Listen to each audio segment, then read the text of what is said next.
தேர்தல் செயல்முறையை எளிதாக்கவும் நம்பகமானதாக மற்றும் வெளிப்படை தன்மையுடனும் மாற்ற இந்திய தேர்தல் ஆணையம் கடந்த 6 மாதங்களில் 28 புதிய முன்னெடுப்புகளை மேற்கொண்டுள்ளது. இந்த முன்னெடுப்புகளானது 6 பகுதிகளாக பிரிக்கப்பட்டுள்ளது. அரசியல் கட்சிகளுடனான இணைந்த செயல்பாடுகள், தேர்தல் முறைகளை தூய்மைப்படுத்துதல், தொழில்நுட்பத்தின் பயன்பாடு, வாக்காளர் பட்டியலின் துல்லியம், வாக்களிப்பதை எளிதாக்குதல் மற்றும் திறன் மேம்பாடு ஆகியவனவாகும். இந்த காணொளியில் வாக்குப்பதிவு விவரங்களை காலதாமதமின்றி அறிய இந்திய தேர்தல் ஆணையம் மேற்கொண்ட முன்னெடுப்பு பற்றி பேசுவோம். கேரளா, குஜராத், பஞ்சாப் மற்றும் மேற்கு வங்கத்தில் சமீபமாய் நடைபெற்ற இடைத்தேர்தல்களில் தேர்தல் நடவடிக்கைகள் தொடர்பாக பயன்பாட்டில் உள்ள 40க்கும் மேற்பட்ட கைபேசி மற்றும் இணைய செயலிகளை ஒன்றிணைத்து ECI Net என்ற டிஜிட்டல் வலைதளத்தினை தேர்தல் ஆணையம் உருவாக்கி செயல்பாட்டிற்கு கொண்டு வந்தது. வாக்குச்சாவடி தலைமை அலுவலர்கள் வாக்குப்பதிவு விவரங்களை 2 மணி நேரத்திற்கு ஒரு முறை ECI Net டிஜிட்டல் வலைதளத்தில் நேரடியாக தொடர்ந்து பதிவேற்றினர். இப்படியான முன்னெடுப்பால் இத்தேர்தல்களின் போது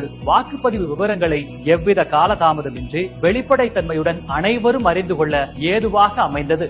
அடுத்த காணொளியில் இந்திய தேர்தல் ஆணையத்தால் மேற்கொள்ளப்பட்டுள்ள பிற முன்னெடுப்புகளை பற்றி காண்போம். இதுபோன்ற இந்திய தேர்தல் ஆணையம் தொடர்பான மேலும் புதிய தகவல்களுக்கு எங்களது அனைத்து சமூக ஊடக தளங்களை பின்தொடரவும் மற்றும் சப்ஸ்கிரைப் செய்யவும்.